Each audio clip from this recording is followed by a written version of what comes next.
des dieux. Et dans ces 3 premiers jours de séminaire de la Pâque, j'ai tenu à faire l'état des lieux de l'Église. Parce que les gens célèbrent la Pâque, mais sans être réellement dans l'esprit de celui qui est ressuscité. C'est devenu beaucoup plus une forme manquant de fond. C'est ainsi qu'il n'y a pas de puissance. Paul, en introduction, dans 1 Corinthiens 1, le verset 10e, est en train de fustiger l'attitude des divisions dans les milieux des églises. Les uns se disent de Paul, les uns se disent d'Apollos, les uns se disent de ceci. Et c'est ce qui fait qu'au lieu que l'église soit forte, elle est affaiblie. Dans la mentalité chrétienne, l'église qui aide le chrétien et qui aide l'avancement du royaume et ses intérêts, c'est l'église qui est bâtie sur ces 3 choses. Elle doit définir son destin, c'est-à-dire elle poursuit l'œuvre des dieux. Elle doit œuvrer comme une famille et elle doit influencer comme des militants. Quand l'église ne se définit pas comme nous sommes en train de poursuivre le destin des dieux, c'est là-bas où les désirs égoïstes surgissent dans les départements, dans les communautés, dans les assemblées. Les gens se battent pour devenir représentants légaux, tel se bat pour devenir vice-président de la fondation, mais ça n'a rien à voir avec tout ce que Dieu attend de nous. Toute position que tu as dans la configuration spirituelle des choses qui ne t'aide pas à mieux faire l'œuvre de Dieu est une charge charnelle. Toute position qu'on te donne, mais qui n'ajoute pas de l'efficacité à ta manière de servir Dieu, c'est juste une charge charnelle. Ça n'a rien à voir avec Dieu. Quand Dieu positionne quelqu'un, c'est pour le rendre efficace dans le service qu'il doit rendre à l'avancement du royaume. C'est-à-dire, si en étant frère, le royaume avance, mais on veut faire de toi un diacre et tu n'as plus le temps pour le royaume, la position de diaconat est un échec par rapport à ta position de frère dans l'église. Dieu ne permet jamais que quelqu'un soit élevé pour rien. Non. Dieu donne à quelqu'un de l'influence, de la richesse, pour que cette personne soit efficace dans sa manière de rendre service à Dieu. Et j'ai posé la question depuis l'autre jour. Combien le christianisme actuel est devenu aventurier? Comment quelqu'un peut expliquer le fait de faire 5 ans dans la vie chrétienne, mais il n'a jamais gagné une âme à Jésus? Comment? Et puis la personne se plaint, je prie, je cherche l'argent, je ne vois pas. Dites-moi, avec sincérité de cœur, si Jésus paraissait ici, avec ses meurtrissures, le sang a coulé, il prend une chaise, il te met, dis-moi en face, j'ai entendu que tu es en train de dire que je n'exauce pas tes prières. Dis-moi, quel intérêt j'ai à exaucer tes prières, toi et Jésus en face? Et il te pose la question, le salut que je t'ai donné, à quoi sert-il pendant que tu es sur la terre? Il te répond et dit, moi Jésus, j'ai dit que tu es le sel et lumière du monde. Dis-moi, est-ce que tu as joué ton rôle de sel? J'ai refusé de te soutenir. As-tu joué ton rôle de lumière? J'ai refusé de m'investir. Quand tu cites chez tout le monde là, nous on a embaillé sous Yesu Ashfa Kintu. Dis-moi maintenant, mes meurtrissures sont là. Moi j'ai versé mon sang pour ton salut. Quel est l'apport du salut dans la vie que tu mènes sur la terre? J'ai tous les mots aujourd'hui pour dire, quand j'ai dit que tu es un aventurier, il ne faut pas discuter, tu es un aventurier. On ne peut pas sauver, on ne peut pas être sauvé sans militer pour que le royaume avance.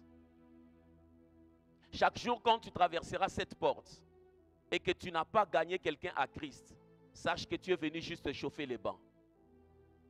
Tu ne comptes pas devant Dieu comme celui qui milite pour que le royaume avance. Quand les gens prient pour l'argent, tu sens qu'ils pleurent même. Mais quand Dieu regarde dans ce besoin-là, il ne voit aucun intérêt du royaume. C'est ainsi que ça tarde. Rien ne vient si le royaume n'est pas impliqué. Tout vient rapidement lorsque la cause du royaume est au centre. Si tu veux voir ta vie chrétienne être prise ou prise en charge, hein? Si tu veux voir ta vie chrétienne être prise en charge de manière surnaturelle, investis-toi pour que le royaume avance. La Bible le démontre suffisamment. Suffisamment. Chaque miracle de Jésus était pour que le royaume avance. Il y a des gens qui ne sont pas mariés jusqu'à présent. Il y en a qui n'ont pas encore des enfants jusqu'à présent. Il y en a qui n'ont pas encore des emplois jusqu'à présent. Parce que dans ce qu'ils cherchent, Dieu n'a pas encore trouvé son intérêt. Regarde comment est-ce que Samuel est venu. C'est dans une négociation d'intérêt, d'un leadership que Dieu cherchait au niveau du peuple. Dieu avait besoin d'un prophète, Anne avait besoin d'un enfant. Et Anne a dit à Dieu, si tu me donnes un enfant, je te donne un prophète. Dieu a dit, le marché est conclu, tu as l'enfant. Les intérêts de Dieu sont celles qui comptent. Réfléchis une seconde dans tout ce que tu cherches. Et dis-moi, si Jésus s'asseyait te donner la chaise. Que tu lui dises, dans ce que tu veux que j'ai, dans ce que je cherche ici, voici ton intérêt, voici ton pourcentage. J'aimerais te dire, quel que soit le nombre d'années que tu as cherché la chose, si ce soir tu réponds à la réponse avec l'intérêt de Dieu, ce miracle a commencé dans ta vie. Dieu ne va même plus réfléchir, parce que ce qui compte pour Dieu, c'est que son royaume avance sur la terre. Quand les gens font sortir des chants, la manière dont ils se battent pour que ça soit connu, pour les vues, tu sens que Dieu n'est pas dedans. Dieu n'a jamais donné quelque chose sur la terre sans avoir prévu le cœur pour accepter la chose. Quand Dieu a donné quelque chose qui doit bénir, il prévoit aussi les consommateurs de la chose. Jamais Dieu ne peut donner quelque chose et tu commences à te battre. Dieu ne fonctionne pas comme ça. Avant de créer le poisson, Dieu a créé l'eau. Il n'a pas créé le poisson et puis ça m'a dit non. Dieu commence toujours par créer l'environnement avant de créer l'habitant. Avant que Dieu te donne ton talent, avant que Dieu te donne ton potentiel, il a prévu les gens qui doivent consommer ce qu'il a déposé en toi. Si tu n'as pas encore rencontré les gens qui doivent consommer ce qui est en toi, c'est-à-dire que la saison de ton apparition n'est pas encore arrivée. Et quelle est la saison dans laquelle tu es? Tu es dans la saison où Dieu est en train d'aiguiser ton caractère. Il taille ton moi. De manière à ce que quand tu paraîtras dans la gloire, que tu puisses te souvenir que tout ce que je suis, ce que j'ai, vient de Dieu. C'est le langage qu'il utilise à Israël. Il dit, je t'ai humilié. Je t'ai fait passer par la souffrance. Vous avez lu ça? Pourquoi? Tu as lu ce passage? Non, afin qu'il donne une conclusion. Trouve ce passage et je commence mon message.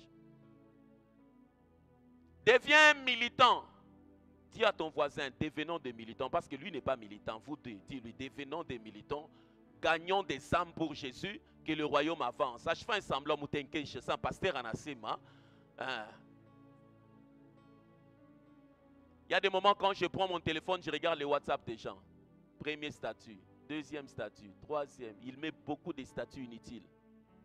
Il n'y a même pas un statut qui peut retenir quelqu'un l'attention pour qu'il réfléchisse sur l'éternité. Pour qu'il réfléchisse sur sa vie, pour qu'il réfléchisse sur sa destinée. Il n'y a pas. Il n'y a pas. Tu as trouvé? Deutéronome? Deutéronome? Je n'entends rien. Deutéronome 8, verset. À partir du verset 3e. Read first. Verset 2. N'oublie jamais tout le chemin que l'Éternel, ton Dieu, t'a fait parcourir pendant ces 40 ans dans le désert, afin de te faire connaître la pauvreté pour t'éprouver. Il a agi ainsi pour découvrir tes véritables dispositions intérieures. Tu as entendu? Il a agi ainsi pour découvrir tes véritables dispositions intérieures. C'est-à-dire, il a agi ainsi pour te démontrer les raisons derrière tes actions, tes motivations. Et si tu garderais ou non ses commandements. Voilà.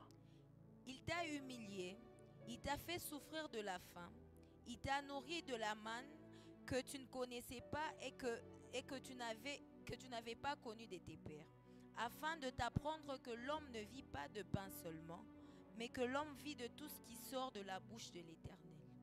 C'est ce qui se passe dans ta vie. Afin que tu saches que l'homme ne vit pas seulement de pain, mais de tout ce qui sort de la bouche de l'Éternel.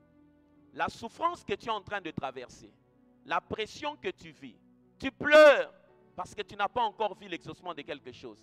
Mais Dieu regarde derrière la chose que tu cherches. Quelle est la motivation?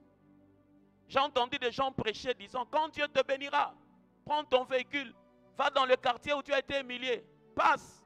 Si on ne t'a pas vu, claque, saute, fais des bruits. Que les gens sortent, qu'ils sentent que nous allons bénir yo. Et puis quoi? Après qu'ils aient senti, c'est l'évangile le plus charnel qui existe. Le plus charnel. Chez vous, la voiture est encore une bénédiction. Mais ailleurs, c'est normal.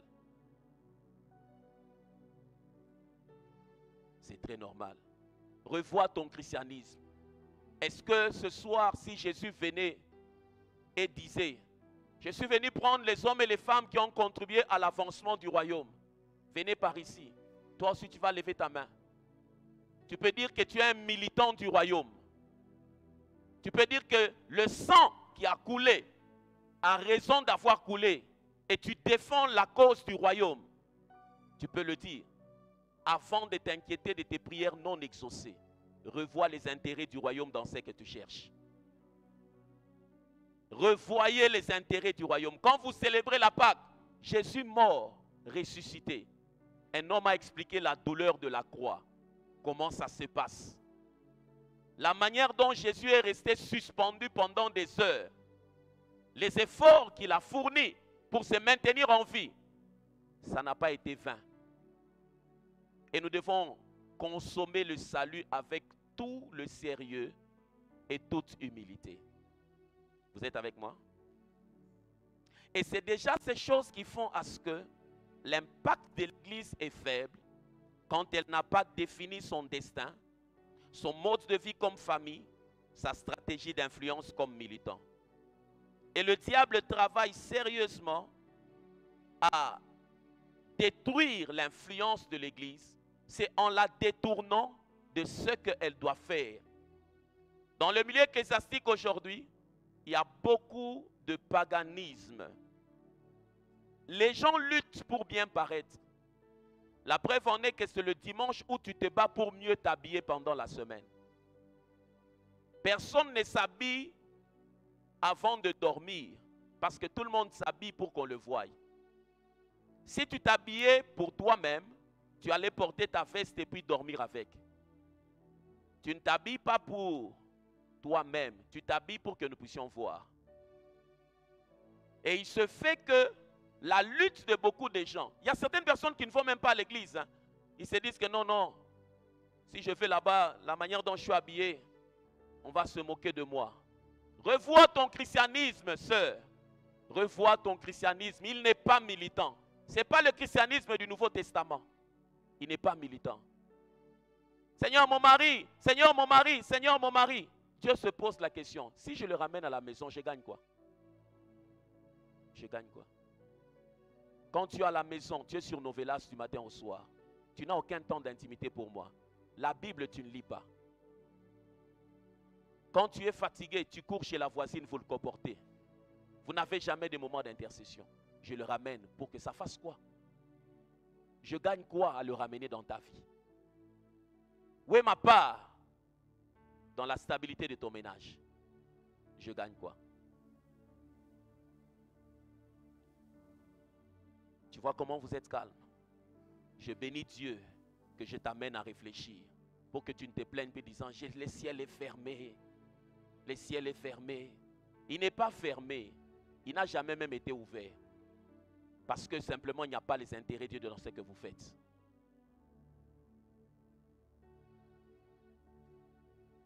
Il y a, en réflexion sur l'incapacité à donner des solutions au monde, est l'un des grands points d'interrogation sur lequel l'Église actuelle doit vraiment réfléchir.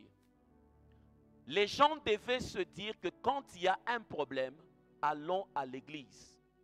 Mais aujourd'hui, les gens ont du mal à venir à l'église. J'ai même appris qu'il y a des gens qui ne savent plus se confier parce que quand ils ont parlé de leurs problèmes, ils ont entendu ça du haut de la chair. S'il n'a pas entendu du haut de la chair, il a entendu maman pasteur en parler. S'il n'a pas entendu maman pasteur en parler, il a entendu les intercesseurs parler de ça. Les gens ne se sentent plus libres de venir à l'église parce que vous ne savez pas garder leur honte pour les aider à atteindre leur gloire. Et l'incapacité à donner des solutions, hier je disais, est liée au fait, l'incapacité de prendre les réalités spirituelles et les amener sur la terre. La Bible telle qu'elle est, elle est très riche, mais elle n'est pas vivante pour tout le monde. Elle est vivante dans la vie de ceux qui ont percé la réalité spirituelle de la Bible. Et j'ai donné 2 obstacles déjà. L'ignorance de la provision et des ressources disponibles pour le croyant. En croyant averti, aidez-moi à ouvrir vos Bibles dans 2 Pierre 1, 3 et on va lire cela. On va prier 1 minute et on va lire cela. Ouvre ta Bible. C'est un passage que tu dois retenir. Tu dois être conscient qu'il existe des ressources pour ma vie. La manipulation vient de quoi? La manipulation dans le corps du Christ vient du fait que l'humanité de celui qui sert se sent limitée. Et comme ils se sont limités, au lieu qu'ils soient pris en charge surnaturellement, il agit charnalement dans la manipulation. Quand il sent qu'il a besoin d'argent, il ne sait pas donner. Il crée une histoire. Et quand il crée une histoire, c'est pour soutirer de l'argent parce qu'il s'est senti buté au défi de son humanité. Si tu ne veux pas tomber dans la manipulation en tant que chrétien, en tant que serviteur de Dieu, sois conscient des ressources à ta disposition. 2 Pierre 1, 3, vous y êtes? 1, 2, 3.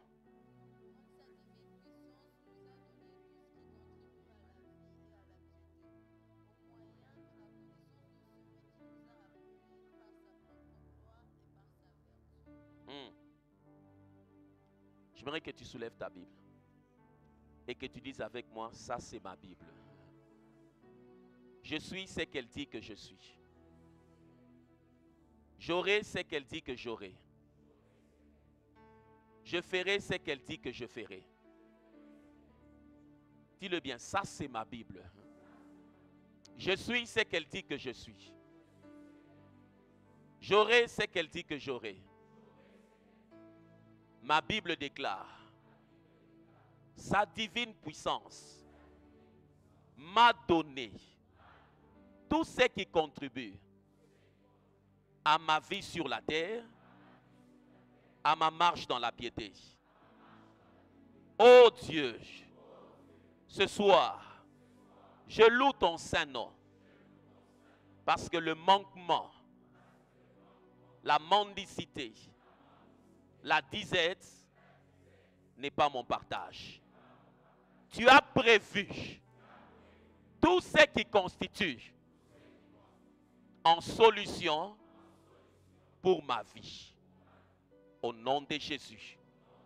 Ce soir, je prie que la divine puissance déverse la provision qui contribue à ma vie et à ma piété. Au nom de Jésus. Amen. Quand tu commences à comprendre ces choses, le matin quand tu te réveilles, tu n'auras pas de pression. Je te loue, je te bénis, tu es le Shiloh. Non. Quand tu te réveilles, Père, je bénis ton saint nom pour cette journée. Béni sois-tu parce que les ressources de la journée de jeudi sont déjà à ma disposition. Ce que je vois, je te dis merci. Ce que je ne vois pas, je sais que ça va venir. Ta divine puissance a réuni déjà tout ce qui va constituer pour ma vie de cette journée. Dieu ne peut pas te ramener chez les vivants pour que tu cherches comment vivre. Si Dieu t'a ramené chez les vivants, c'est-à-dire qu'il a prévu la provision pour cette journée-là.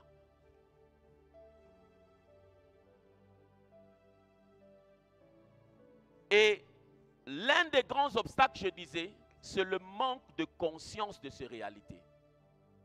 Ézéchiel 2:2, nous l'avons lu hier, mais je n'ai pas mis un accent dessus. Pourquoi la Bible parle de puissance, mais le chrétien est faible? Pourquoi la Bible parle de richesse, mais le chrétien est dans la disette? Pourquoi la Bible parle d'autorité, mais le chrétien est oppressé? La Bible présente tout un palier de réalités qui parlent de gloire, de victoire. Parce que simplement, Ézéchiel 2:2 dit, l'Esprit entra en moi. Derrière chaque passage de la Bible se trouve la puissance de Dieu pour vivre ce passage. Le processus par lequel la puissance de Dieu quitte un passage de la Bible et pénètre dans la vie du chrétien, ça s'appelle la méditation. Le fait de dire connaître la Bible ne signifie pas connaître la vie derrière cette écriture. La vie derrière les Écritures s'absorbe par le temps que tu investis dans la méditation. La méditation implique écouter, parler, imaginer. Quand quelqu'un dit j'ai médité, s'il n'a pas écouté, s'il n'a pas parlé ce passage, s'il n'a pas imaginé, il n'a pas encore médité. Parce que méditer, pour que ton cerveau commence à réfléchir sur quelque chose, il faudrait que ça devienne une pensée dominante. Quand quelqu'un, par exemple, a eu quelque chose qui l'a fait mal pendant la journée, on l'a offensé. Qui a déjà été offensé dans cette salle par quelque chose? Ta voisine, là, on ne l'a jamais offensée. Je réponds à la question. Qui a déjà été offensé par quelque chose? Ok. Durant toute la journée, il y a des gens qui ont passé toute la journée par Nawaz. Imambo mina shangasan. Mina shangasan. Et on a couria et on a Nawaz. Et on a couria et on a Nawaz. Anapanda mubis et on a Nawaz. Kariba mukonge. Il a mis son cerveau en mode repeat sur la réalité qui a touché son âme. C'est ce qu'on appelle la méditation. Il est en train de réfléchir profondément sur une offense. C'est le mauvais côté de la méditation qui fait à ce que beaucoup de chrétiens ne vivent pas des choses. Parce que ce n'est pas le passé qui t'a fait mal que tu cherches à vivre, mais c'est le futur que tu désires, que tu cherches à créer. Le futur que tu veux vivre, que tu cherches à créer, doit être au centre de ta réflexion, et le passé que tu cherches à oublier doit rester dans l'oubli. Parce que le passé n'est pas un endroit de résidence. Le passé est un endroit de référence. Quand tu es en train de réfléchir sur ton passé, tu es en train d'attirer ton énergie spirituelle, non pas vers ce que Dieu doit faire, mais vers ce qui est en train de détruire ta vie. Voilà pourquoi la Bible dit, ne pensez plus aux événements passés. Beaucoup de chrétiens disent qu'ils méditent. Ils ne méditent pas. Pour que ton corps, ton cerveau entre en mode méditation, il faudrait que le passage qui correspond à la réalité que tu veux voir soit répété plusieurs fois dans ta vie.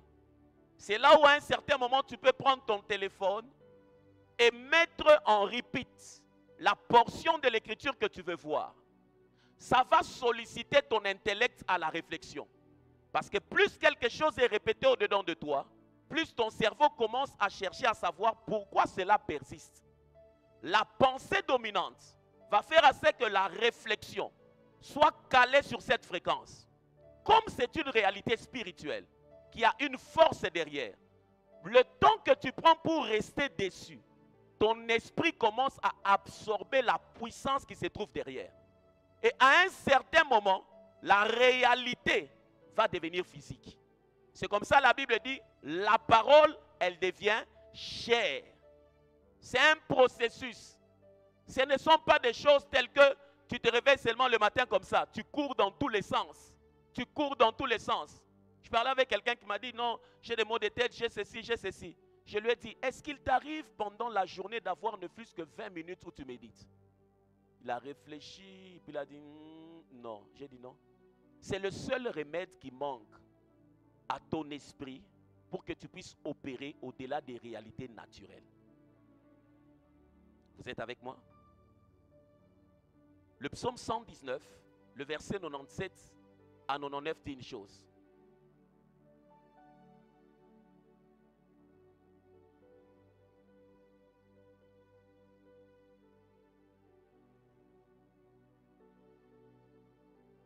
Psaume 119, 97 à 99.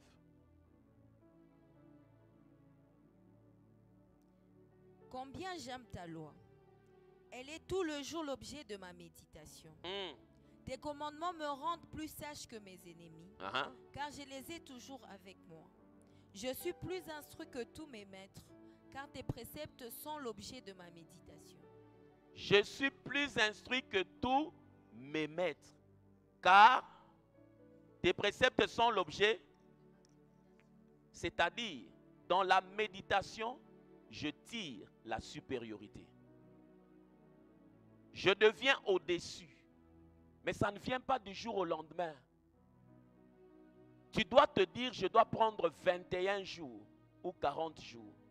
Il faut que je répète ce passage jusqu'à ce que quand je ferme les yeux, pour savoir que la chose est entrée en mode répétition, des images vont se créer lorsque ce passage remonte au-dedans de toi.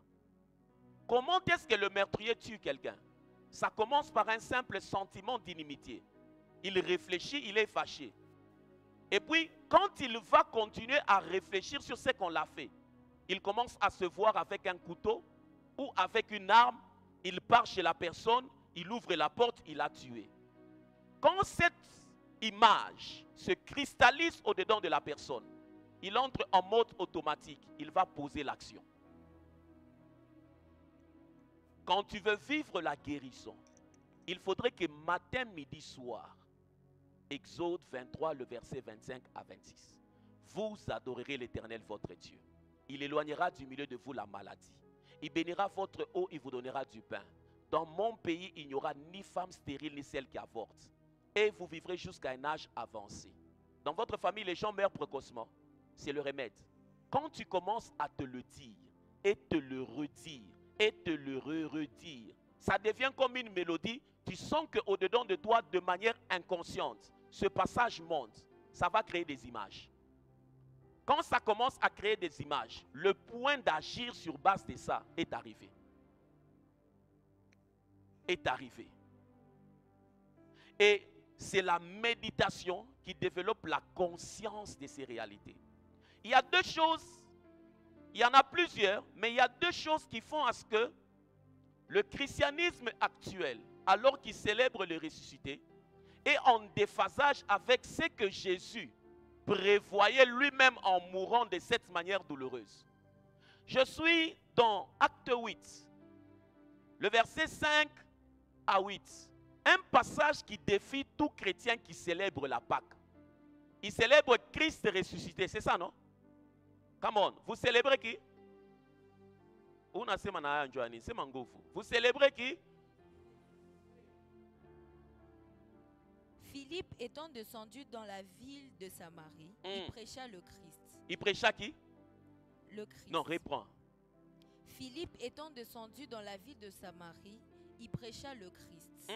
Les foules tout entières étaient attentives à ce que disait Philippe lorsqu'ils apprirent et virent les miracles qu'il faisait. Car des esprits impurs sortirent de plusieurs démoniaques en poussant des grands cris, et beaucoup de paralytiques et de boiteux furent guéris. Oh yes. Et il y eut une grande joie dans cette ville. Maintenant, analysons. Nous célébrons le Christ ressuscité, n'est-ce pas? C'est ce Christ qui est prêché là-bas, n'est-ce pas? Vrai ou faux? Philippe prêcha Christ. La suite? Les foules tout entières étaient attentives à ce que disait Philippe. Il n'a pas fait de marketing. La prédication du Christ attire l'attention des humains. On ne peut pas prêcher Christ sans qu'il soit inaperçu. Non. Là, on prêche Christ. Les gens doivent parler. Les gens doivent sentir que là-bas, on prêche Christ. Même s'ils ne s'invitent pas. Mais l'information va circuler qu'à cet endroit-là, on prêche Christ. Deuxièmement, lorsqu'elles apprirent et virent les miracles qu'il faisait. Il n'y avait pas seulement des choses qu'on dit. Jésus béni, donnez-moi un amen 7 fois. Donnez-moi un amen chocolaté. Non. La Bible dit, ils ont entendu et puis ils ont fait quoi? Ils ont vu. La prédication du Christ parle et amène les gens à vivre ce qu'on dit. Car des esprits impurs sortirent de plusieurs démoniaques. Quand on prêche Christ, les esprits démoniaques doivent partir. En poussant des grands cris, et beaucoup de paralytiques et de boiteux furent guéris. Il faut qu'il y ait des miracles. Et il y eut une grande joie dans cette ville. Les gens célèbrent la joie. Les gens ne peuvent pas dire Ikani senatulete à Magumu. Vous avez déjà entendu ça? Ikani senatulete à Mamambo mingi sana. Moi Ikani ça depuis na mamui quartier en tout cas. Tout le monde a clair. Il y a un problème avec les pasteurs na bango, nani ba diacre d'ailleurs jour na ba bunda kia wa ba kombana. À tu comprendre mambo Ikani ça. Il n'a pas chaque fois manjo banenda ku commune. Je vais aller dans la convocation. Mais il y a des gens qui bénissent Dieu. Ils se disent que l'atmosphère de l'église bénit notre quartier. Ton christianisme dans ta famille, c'est le christianisme du Christ ou bien c'est autre chose? Comment fais-tu pour traverser les années, célébrer la bonne année et ne pas chasser les démons? Comment faites-vous pour être né de nouveau et prétendre que vous célébrez la Pâque? Christ est ressuscité. Le même Christ, si Philippe ressuscite aujourd'hui, Philippe pose la question, vous prêchez quel évangile? Il dit non, pas un autre, c'est le même que toi tu prêches. Le même. Vous aussi vous prêchez Christ. Ok? Quelles sont les preuves? Bon, mon niveau est à ma preuve, Joe. Il va vous dire, ce n'est pas le Christ. Dans les études des évangéliques par rapport au Nouveau Testament, c'est en anglais, ils ont dit ceci. We cannot preach Christ without healing. The only Christ we know in the New Testament is the Christ the healer. Il dit, on ne peut pas prêcher Jésus sans la guérison. Le seul Jésus que nous reconnaissons dans le Nouveau Testament, c'est le Jésus guérisseur. Si vous prêchez un Jésus autre qui ne guérit pas, ce n'est pas le Christ. Le Christ du Nouveau Testament, c'est le guérisseur. Et c'est là-bas où les gens, quand vous célébrez la Pâque, vous devez vous réjouir de la puissance de la guérison. On ne peut pas parler de Christ ressuscité. Paul, quand il parle de l'évangile, aide-moi à dire l'évangile. L'évangile, c'est quoi? C'est juste l'ensemble des enseignements liés à la vie de Jésus. La vie et les enseignements de Jésus, c'est ce qui constitue l'évangile. De manière simple. Et puis, ce sont des textes qui étaient en grec. Des textes grecs qui parlent de la vie de Jésus et ses enseignements. C'est qu'on parle de l'évangile. Mais quand tu commences à lire l'évangile, tu ne peux jamais terminer un évangile sans voir un fait miraculeux. Mais comment vous prétendez que vous êtes militant du royaume et votre vie est si naturelle? Et vous célébrez la Pâque. Vous devez revoir le Christ que vous célébrez. Ce n'est pas celui du Nouveau Testament. C'est un autre. Ça peut être Jésus de Londres. Hein? C'est un autre. Mais pas celui de la Bible. Pas celui de la Bible. Pas celui que je connais. Quand Paul parle de l'évangile, Romains 1,16 dit une chose. J'ai réétudié la Bible, j'ai regardé le contexte. Je me suis dit, on risquerait de vendre un faux évangile à la génération qui vient. Et l'église va se retrouver tellement défiée que beaucoup de gens risqueraient de quitter le mouvement de l'église. Parce qu'ils penseraient que la vérité se trouve ailleurs. Romains 1,16. Car je n'ai point honte de l'évangile. C'est une puissance de Dieu pour les saluts de quiconque croit, du juif premièrement, puis du grec. Aide-moi d'abord à acclamer ce passage.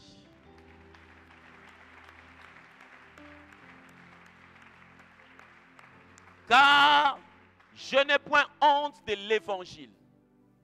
Pourquoi? C'est une puissance de Dieu pour le salut de quiconque croit, du juif premièrement et puis du grec. Dans les textes grecs, le mot salut signifie,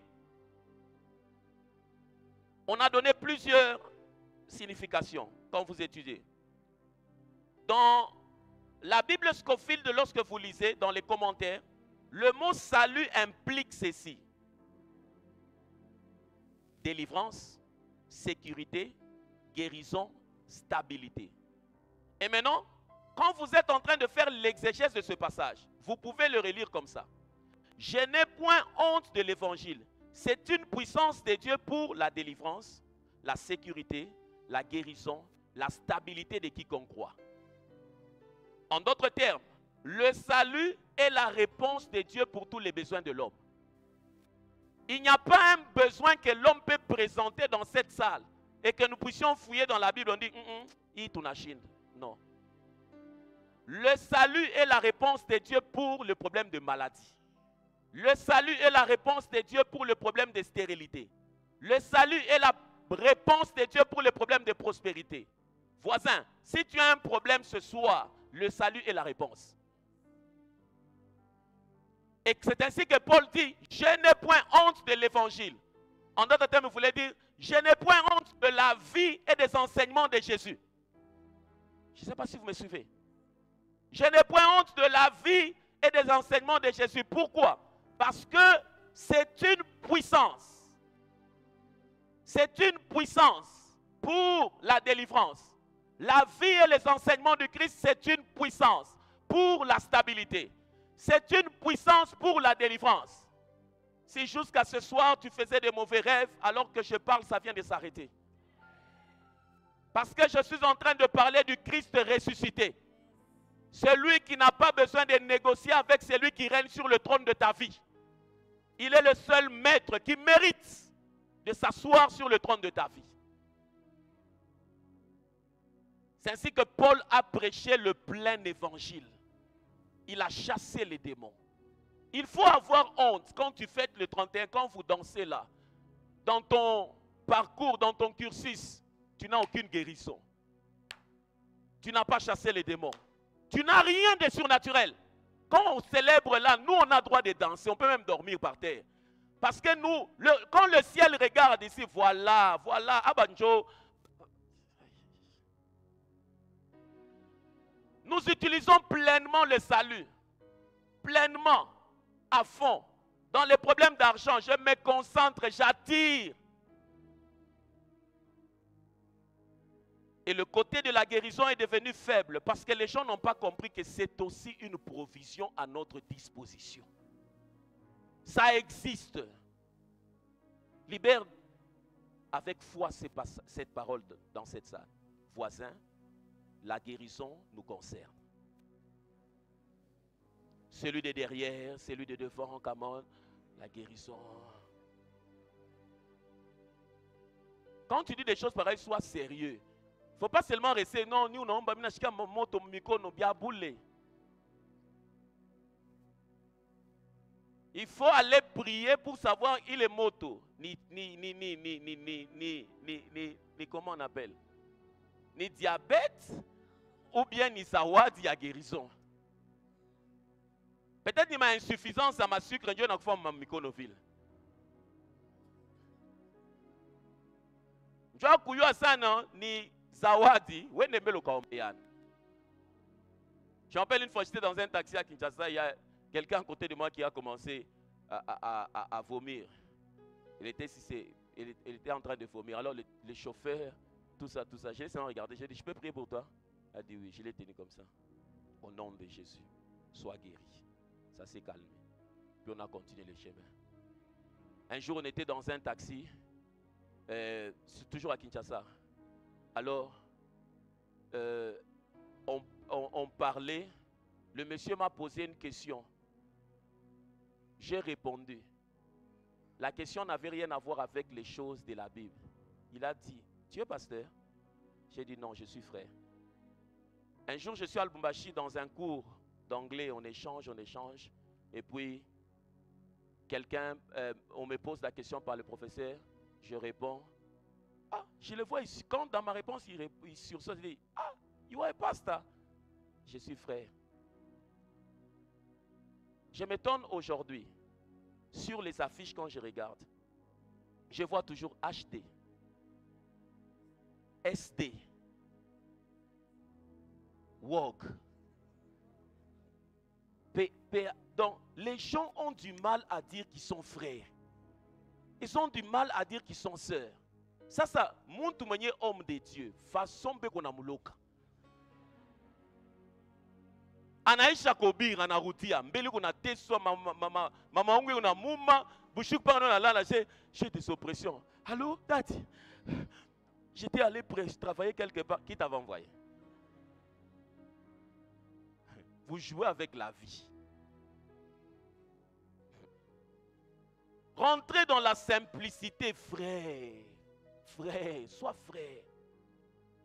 La titromanie tue les gens aujourd'hui. Je parlerai de ça à l'école du ministère. Et la guérison étant dans notre provision, mais tellement les gens ne sont pas conscients que ça se trouve là pour nous.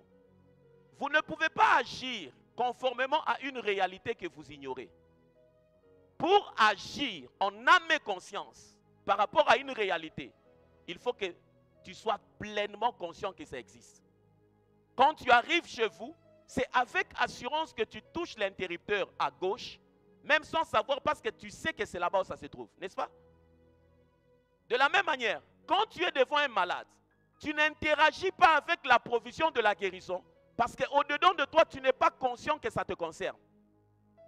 Mais lorsque ça commence à devenir conscient, quelqu'un te dit il est malade, que ce soit dans le bus, que ce soit où tu vas dire prions. Tu vas dire prions. Ésaïe 53, le verset 4 à 5. C'est le passage qu'il faut mettre en repeat au-dedans de toi pour que tu sois conscient. Tout ton être doit être conscient que tu es incompatible avec les pharmacies, que tu es incompatible avec les cures, que tu es incompatible. Tu peux marcher dans la santé divine toute une année.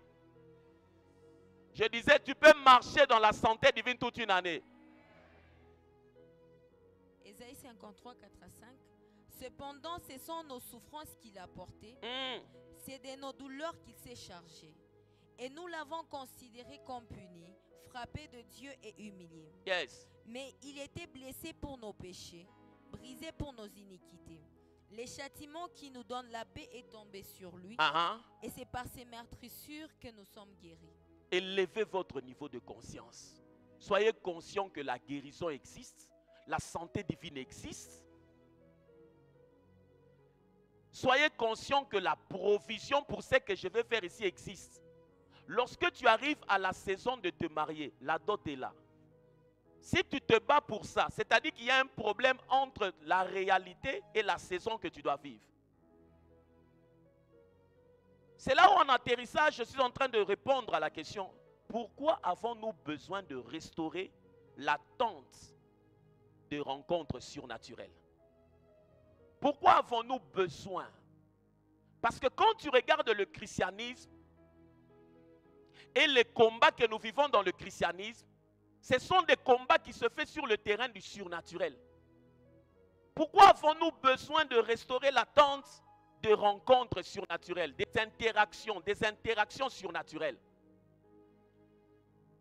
L'une des raisons se trouve dans Ephésiens 6, le verset 12.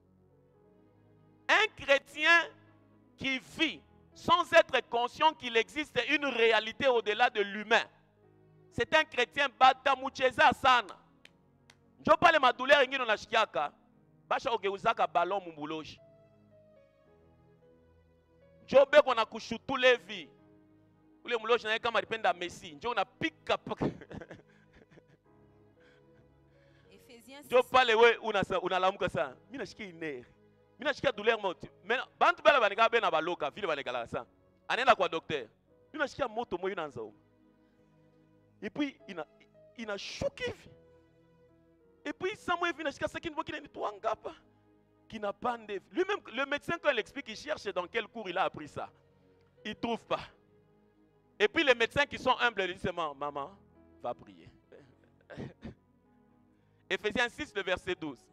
Car nous n'avons pas à lutter contre la chair et le sang. Ce passage, c'est le passage qui doit dire aux chrétiens, soyez conscients. Comment on lit ça? Car nous n'avons pas à lutter contre la chair et le sang, mais contre les dominations, contre les autorités, contre le prince de ce monde des ténèbres, contre les esprits méchants dans le lieu céleste. Pasteur, pourquoi devons-nous réveiller la conscience du chrétien sur les attentes des rencontres surnaturelles? Parce que, lorsque vous affrontez un adversaire surnaturel, vous devez le vaincre avec des méthodes surnaturelles. Lorsque vous affrontez un adversaire surnaturel, c'est quelqu'un que tu ne vois pas. Tu connais les autorités, tu les vois? Comment tu les vois? Les dominations, tu les vois? Les princes des ténèbres dans les cieux, tu les vois? Mais la Bible dit que ce sont ces personnes-là qui vous combattent. Donc, tel que tu es assis là, ton esprit peut être en train d'affronter des choses que tu ne vois pas, mais tu sens juste dans la chair. On part à l'hôpital comme ça, on dit on n'a rien trouvé. Vous n'avez jamais appris ça? Comment voulez-vous expliquer que muntu banamutupia malari na mubamba? Il part à l'hôpital, on dit qu'on ne trouve rien. Cette maladie-là, elle est naturelle ou elle est surnaturelle? Maintenant, comment quelque chose qui est venu surnaturellement, vous voulez le résoudre naturellement? Au problème surnaturel, des méthodes surnaturelles. Oh. La deuxième des choses, tout véritable mouvement de Dieu, la prédication de l'évangile est confirmée par des signes et des prodiges. On a besoin des attentes surnaturelles parce que les choses que nous affrontons sont surnaturelles. N'avez-vous jamais appris que quelqu'un a compté l'argent, il a fermé le matin, il a trouvé ça disparu? Vous avez déjà appris. La manière dont l'argent a disparu là, c'est naturel. Oh, mais comment vous voulez avoir des méthodes naturelles pour résoudre ce problème? N'avez-vous jamais appris que quelqu'un a fait son magasin, tout ça? Il a tout, mais les gens n'entrent pas. Les gens arrivent devant la porte, ils n'entrent pas. Un jour, il entre dans la prière, il voit un homme géant devant la porte qui chasse les gens. C'est naturellement qu'il va résoudre ça. Je te bénis, je te loue. Tu es le Seigneur, le Chilou, le Narcisse de Saron, le Lys de Vallée. Marc 16, verset 20.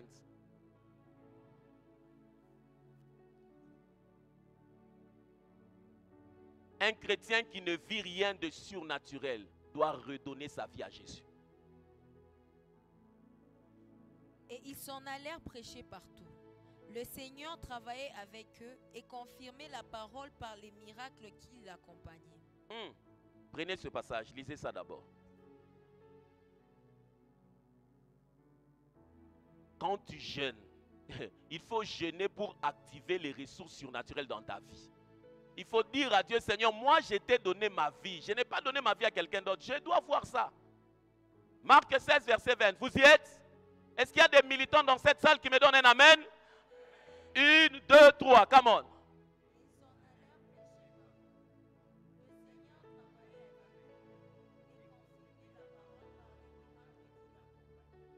Ils allèrent prêcher. Il est normal quand tu vas dans l'évangélisation, dans les visites. Tu te dis, Seigneur, aujourd'hui je vais aller visiter les gens. Je m'attends à vivre tes miracles. Parce que c'est la portion que Dieu a prévue pour toi. Lorsque vous affrontez un adversaire surnaturel, vous devez le vaincre avec des méthodes surnaturelles. Dans tout véritable mouvement de Dieu, la prédication de l'évangile est confirmée par des signes et des prodiges. Et la troisième des choses, pourquoi avons-nous besoin de restaurer cette attente? C'est lié à la nature de Dieu. C'est lié à la nature de Dieu. Il est impossible pour notre Dieu surnaturel. Je disais, c'est lié à la nature de Dieu. Il est impossible pour notre Dieu surnaturel, qui est esprit, d'entrer dans notre monde de mort, dominé par la chair, sans moyens surnaturels. C'est lié à la nature de Dieu. Il est impossible à notre Dieu surnaturel de venir agir dans le monde de l'homme sans moyens surnaturels. C'est impossible. Comment Dieu a commencé à agir pour venir dans le monde?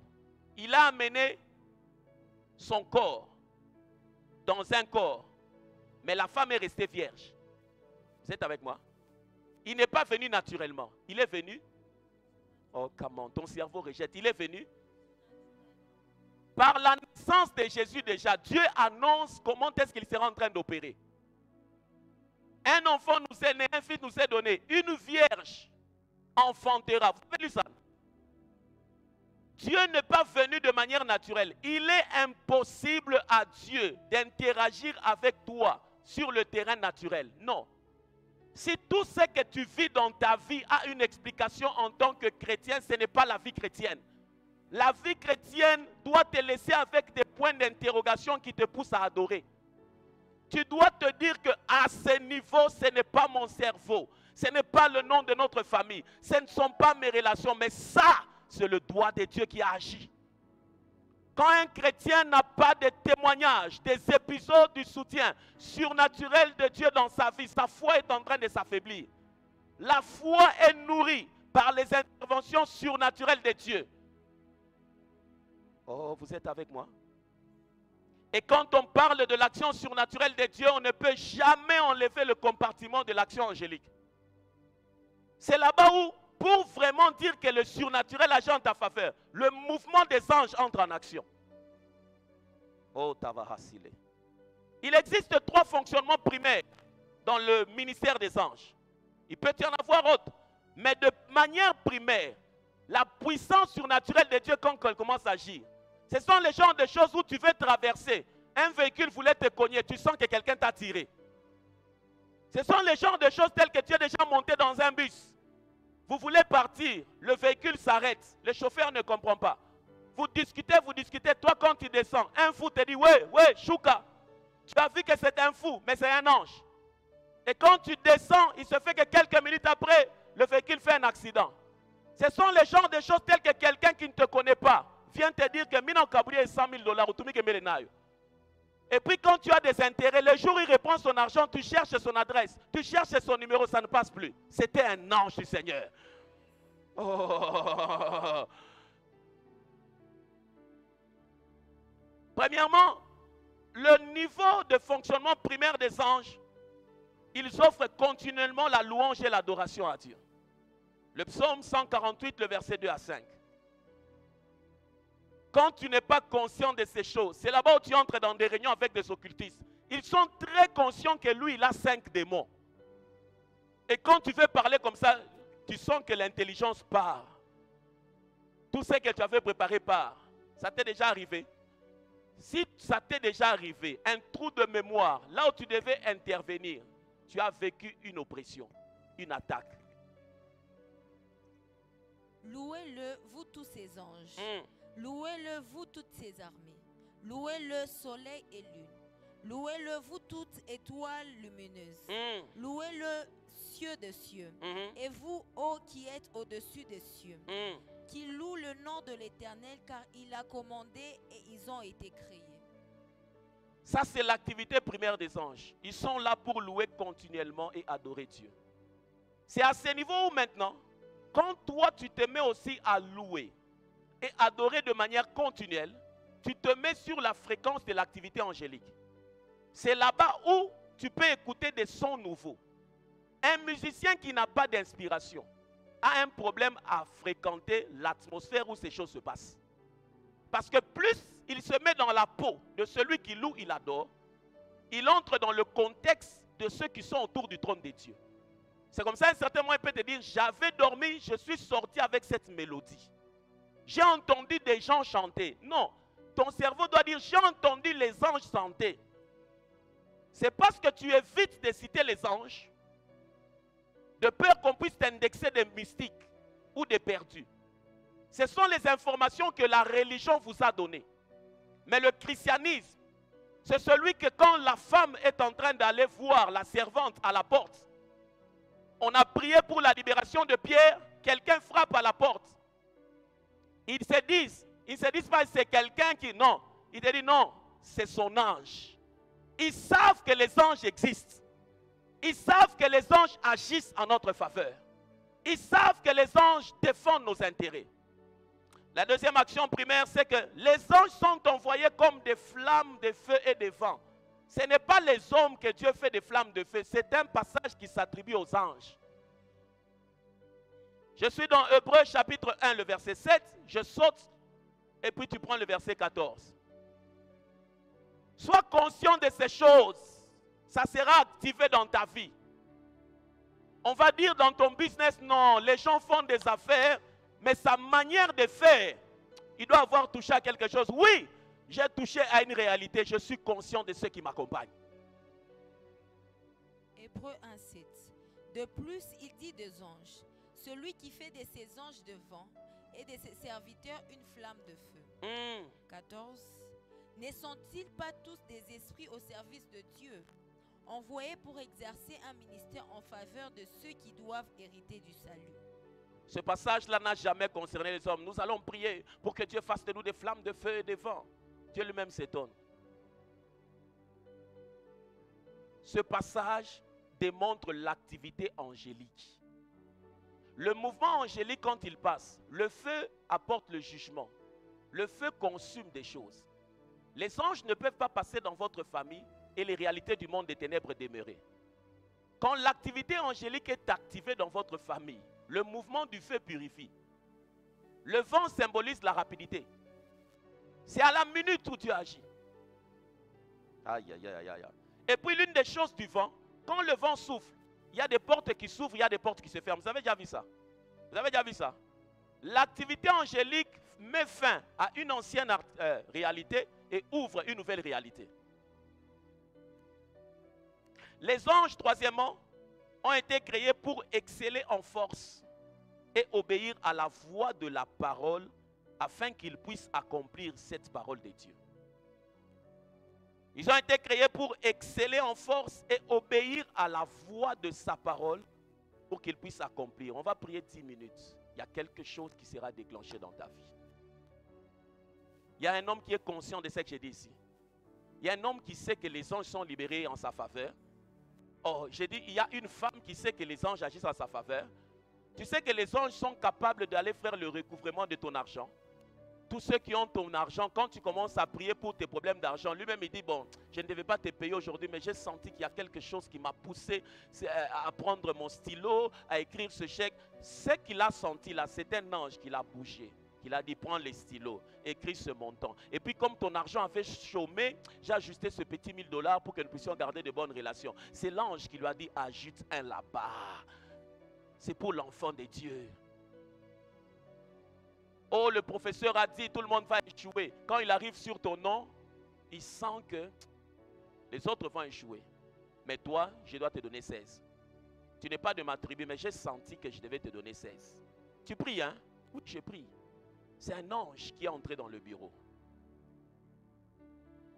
Alors prenez avec moi vos Bibles dans Acte 12, le verset 5 à 7. Regarde cet épisode qui va mettre ta pensée dans le mode conscience. Pour se dire que quand je prie, de l'autre côté, il y a des choses qui bougent pour moi. Oh, j'ai déposé mon dossier, ça ne passe pas. Ce soir, ça va passer. Ce n'est pas un slogan. Je te dis la vérité, ce soir, ça va passer. Vous êtes dans Acte 12, le verset 5 à 7. Donnez-moi un amen. Lisons ensemble. 1, 2, 3. Plus fort.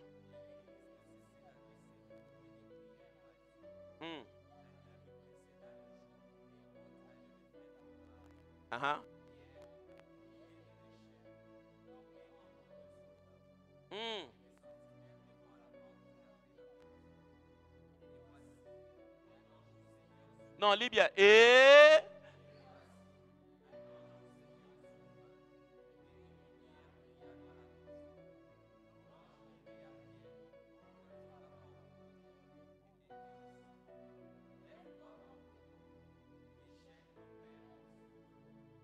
Tu entends ce qui va t'arriver ce soir? C'est la définition de ce qui va se passer ce soir. Un ange du Seigneur sera libéré pour venir donner solution à ton problème. Là où il y a la captivité, les chaînes vont tomber promptement. Dieu ne négocie pas avec les réalités qui nous humilient. Les réalités qui nous humilient sont absorbées par sa toute-puissance. J'ai enseigné depuis le mercredi, le jeudi, le vendredi pour élever ton niveau de conscience, afin que ta foi soit consciente que tu ne pries pas un Dieu naturel, tu pries un Dieu surnaturel. Les anges travaillent en ta faveur. Si ton problème se trouve dans les océans, là où toi tu ne peux pas entrer, les anges vont entrer. Si ça se trouve dans votre village, comme on a dit à certaines personnes, le vent, il existe le vent dans votre village? S'il n'y a pas de vent dans votre village, c'est-à-dire que cette prière n'aura pas d'effet. Mais si le vent existe dans votre village, c'est-à-dire que l'activité angélique peut aussi agir là-bas. Je ne sais pas si tu me comprends. Le vent se trouve dans le bureau de votre professeur. Le vent se trouve dans le bureau de votre DG. Là où le vent peut entrer, c'est-à-dire que le mouvement angélique peut arriver là-bas. Si le vent peut arriver chez les huissiers, si le vent peut arriver... Ah Seigneur, merci pour ton amour. J'aimerais lever les mains dans la présence de Dieu et regarder à comment est-ce qu'il y a quelque chose qui se passe. Et quand je